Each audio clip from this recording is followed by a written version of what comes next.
जय हिंद प्यारे दोस्तों। स्वागत है आपका अपना स्टडी पॉइंट पे। मैं विजय यादव। आज हम लोग परसेंटेज पार्ट 2 करने वाले हैं, जिसका पार्ट 1 वीडियो अपलोड हो चुका है। आप लोग वेबसाइट पे जा कर के देख लीजिएगा। अगर वीडियो अच्छा लगे तो लाइक और शेयर सब्सक्राइब जरूर करें।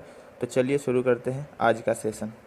आज का प्रश्न है, किसी चुनाव में जीतने वाले उम्मीदवार को 60% वोट मिले तथा वह 1800 वोट से जीत गया तो चुनाव में कितने वोट।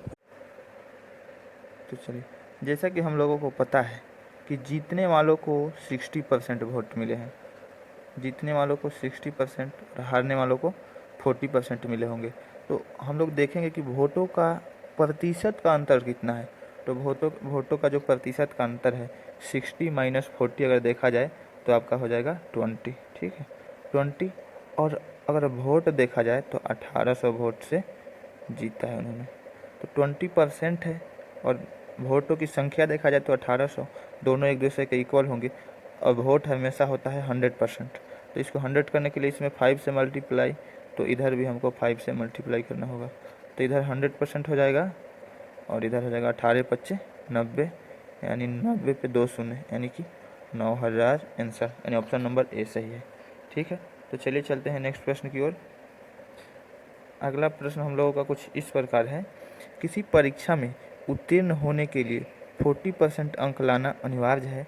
एक छात्र को 32% अंक प्राप्त हुए और 24 अंकों से फेल हो गया, तो परीक्षा का कुल अंक बताएं। इसमें हमसे कुल अंक पूछा गया है, यानी कि 100% पूछा गया है, जबकि दिया हुआ है कि जो 40% है आपका, ये पास होने के लिए चाहिए। और जो 32% लाया, यानी कितना परसेंट कम लाया, तो हम लोग को पता चलेगा कि हाँ जी 8% कम नंबर लाया। लेकिन परसेंटेज में 8% कम लाया, अंकों में कितना कम लाया, तो अंकों में 24 अंक कम लाए। ठीक है, तो 100% हमको निकालना है। 8% इजिकल टू 24 पता चल गया, तो 100% निकाल लेंगे। 100% इजिकल टू क्या हो जाएगा आपका 24/8 मल्टीप्लाई 100। जब इसको मैं इसका कैलकुलेशन करूँगा तो 8 3 24, यानी आपका आ जाएगा 300 सही आंसर। ठीक है, ऑप्शन नंबर बी। चलिए चलते हैं अगले प्रश्न पे। अगला प्रश्न कुछ इस प्रकार है आपका, किसी परीक्षा में 80% छात्र हिंदी में तथा 85% गणित में पास हुए एवं 75 दोनों में पास हुए, तो फेल होने का प्रतिशत ज्ञात करें। तो इसमें आपको देखना है, मान लीजिए कि ये आपका है क्या, ये आपका है हिंदी और ये आपका है मैथ।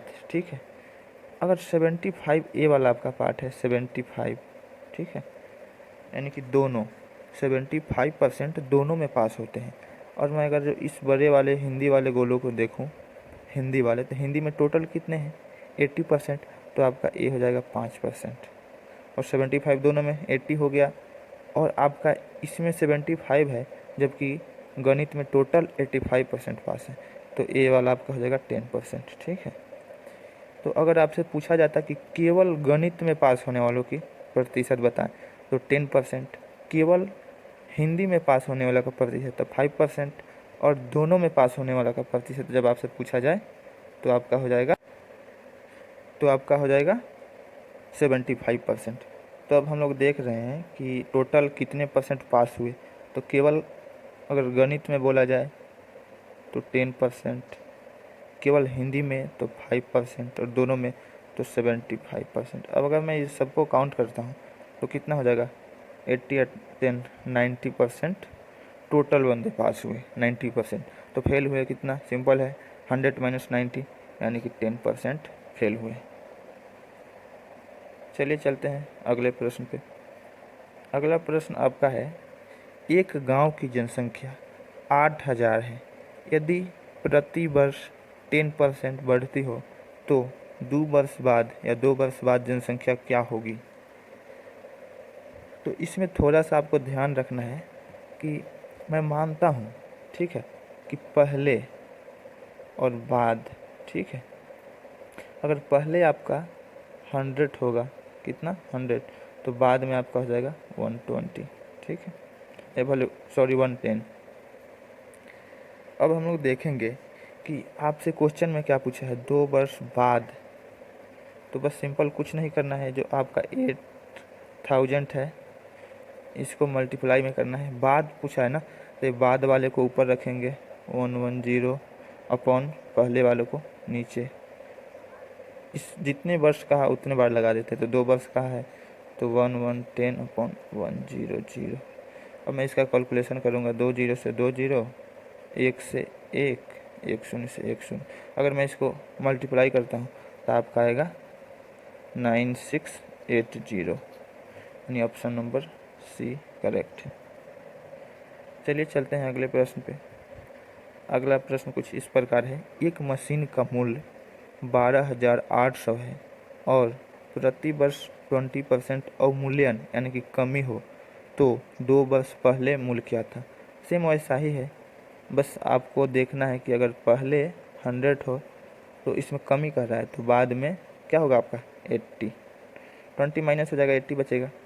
फिर वही बात करना है, 12,800 मल्टीप्लाई, इसमें आपसे क्या पूछा है पहले, तो पहले वाले को आप ऊपर रखिए, यानी 100 ऊपर और 80 नीचे, फिर मल्टीप्लाई 100 ऊपर और 80 नीचे। ठीक है, जब मैं इसका कैलकुलेशन करता हूँ, 2 शून्य से 2 शून्य और 8 से इसका करता हूँ, ठीक है, तो एक बार में 8, 6, 1600 आएगा, फिर 8 से 200 और 200 इंटू 100, ये बचा हुआ आपका आ जाएगा 20,000। तो इस प्रकार इसका आंसर ऑप्शन नंबर ए। चलिए चलते हैं अगले प्रश्न पे। अगला प्रश्न कुछ इस प्रकार है, किसी संख्या में पहले 20% बढ़ाया जाए फिर बाद में 10% घटाया जाए तो संख्या के मान में कितने प्रतिशत का बदलाव होगा। तो इसका दोस्तों एक फार्मूला या ट्रिक बोल सकते हैं, x plus Y plus X Y upon 100, ये इसका फार्मूला होता है। अगर आपका माइनस है तो माइनस लगा दीजिए आगे, इसी प्रकार जो फाइनल रिजल्ट आएगा वही आपका आंसर होगा। तो चलिए चलते हैं इसको, इस पर बनाते हैं। 20% बढ़ता है तो मैं पहले 20 प्लस कर दिया, ठीक है, और 10% घटता है -10 कर दिया, ठीक है, फिर प्लस 20 इंटू -10 अपॉन में 100। अब मैं अगर इसको काटूँ, 1 शून्य से 1 कट जाएगा, यहाँ आया आपका +10 और यहाँ आया आपका माइनस इंटू प्लस -2 यानी 8%, और ये प्लस में आया, इसका मतलब है कि 8% की वृद्धि हुई। तो ऑप्शन नंबर बी सही। सॉरी यहाँ पे इस ऑप्शन गलत दिया हुआ है, 8% की वृद्धि होगी, ठीक है, इसको वृद्धि आप कर लीजिएगा। चलिए चलते हैं अगले प्रश्न पे। अगला आपका प्रश्न है, किसी आयत की लंबाई में 10% वृद्धि तथा चौड़ाई में 10% कमी करे तो क्षेत्रफल में कितने प्रतिशत की कमी होगी। सेम टू सेम वही प्रश्न है, बस आपको यहाँ पे अंक चेंज है, लंबाई चौड़ाई से कोई मतलब नहीं है, बस वही है, वही फार्मूला लगाइए जैसा कि मैं बता रहा हूँ। 10% वृद्धि तो +10, 10% की कमी तो -10, ठीक है, फिर यहाँ पे +10 इंटू कमी वालों को -10 अपॉन में 100। तो देखिए ये तो आपका कट जाएगा, प्लस माइनस 0 हो जाएगा, 1 शून्य से 1 शून्य, 1 शून्य से 1 शून्य, यहाँ पे आएगा आपका -1, यानी कि 1% की कमी होगा। ऑप्शन नंबर ए बिल्कुल सही है। चलिए चलते हैं अगले प्रश्न पे। चीनी के मूल्य में 20% कमी हो जाने पर खपत में कितने प्रतिशत की वृद्धि करे कि खर्च में कोई बदलाव ना आए। तो इसमें आपको क्या करना है कि मूल्य में क्या हो गया, कमी हो जाने से खपत को बढ़ाना है। मान लीजिए कि पहले मैं खर्च कर रहा था कितना, 100 रुपये, ठीक है, जो कि अभी हो गया मेरा 20% घट कर, यानी कि 100 का 20% माइनस करेंगे यानी 80 रुपये। तो पहले मैं 100 रुपये खर्च करता था, अभी मैं 80 रुपये खर्च कर रहा हूँ, ठीक है। तो अब इसके हिसाब से देखना है कि कितना खर्च बढ़ाना है। तो देखिए सिंपल है, कितना बढ़ाना है, 20 रुपीज़ बढ़ाना है, 20 कितने से, 80 से, क्योंकि फिर तो हमको 100 ही खर्च करना है ना इसका। तो ये आपका हो जाएगा, इसका कैलकुलेशन करता हूँ तो 4 बार में और इधर 25, तो ऑप्शन नंबर सी बिल्कुल सही हो जाएगा। चलिए चलते हैं अगले प्रश्न की ओर। ये प्रश्न है आपका, यदि ए की आय में 20% ए की आय बी से 20% अधिक हो तो बी की आय ए से कितना % कम होगा।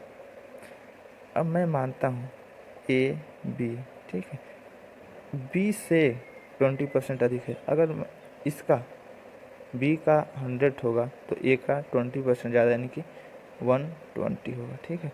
अब कह रहा है कि बी की आय ए से कितना % कम है। मैंने पहले वीडियो में बताया हूँ कि से जो जिसमें भी लगा हो उसको हम लोग बटे के नीचे रखते हैं। तो किससे, ए से, तो ए का कितना है 120, ठीक है, इसको नीचे रख दिए। कितना कम है या ज़्यादा है, 20 ज़्यादा है, तो 20 इंटू में 100, ठीक है। अगर मैं इसका कैलकुलेशन करता हूँ तो 100/6 आएगा यानी कि 16.667% कम होगा। चलिए चलते हैं अगले प्रश्न की ओर। अगला प्रश्न है, किसी 400 लीटर बिलियन में 10% पानी है, इसमें और कितने पानी मिलाया जाए कि पानी 20% हो जाए। ऐसे प्रश्नों को इसे सॉल्व करना है, जिसको मिलाया या हटाया जा रहा है ना, उसके ऊपर ध्यान नहीं देना है, उसको चेंज नहीं करना है, उसके वैल्यू को नहीं लेना है। जैसा कि हम लोग को पता है बिलियन में मिल्क, मान लेते हैं मिल्क हो और पानी हो, तो मैं इसको ले लिया, पानी है, ये मिल्क है, ठीक है। अगर पानी 10% है तो मिल्क कितना होगा 90%। हमको क्या करना है 20% करना है, तो मिल्क कितना होगा 80%। मिल्क का वैल्यू नहीं बदल रहा है, मिल्क पहले जितना था उतना ही है। तो देखते हैं 400 लीटर जब था हमारा, 400 में 90% जब था मिल्क, यानी कि 400 का हम 90% निकालते हैं, 100 रखेंगे तो 360 लीटर मिल्क है इसमें। तो अभी का जो यहाँ जो 80% है वो 360 के इक्वल ही होगा, ठीक है। तो यहाँ पे थोड़ा सा जगह की कमी है, 80% जो आपका होगा 360 लीटर के इक्वल होगा। तो 100% निकालने के लिए यहाँ 80 से भाग और 100 से मल्टीप्लाई करेंगे तो आपका आ जाएगा 90, 2 और 5 यानी कि 450 लीटर अभी टोटल मिश्रण है। पहले कितना था 400, अभी कितना हो गया 450। कितना मिलाएगा पानी 50 लीटर। ऑप्शन नंबर सी सही है। तो चलिए आज का सेशन यहीं पे ख़त्म करते हैं। अगर वीडियो अच्छा लगे तो लाइक और सब्सक्राइब करें, और टेलीग्राम ज्वाइन करने के लिए अपना स्टडी पॉइंट सर्च करें और ज्वाइन करें, जिसमें आपको PDF मिल जाएगा। और वीडियो को लाइक और सब्सक्राइब और शेयर भी करें। तो चलिए आज का सेशन यहीं पे ख़त्म करते हैं। धन्यवाद।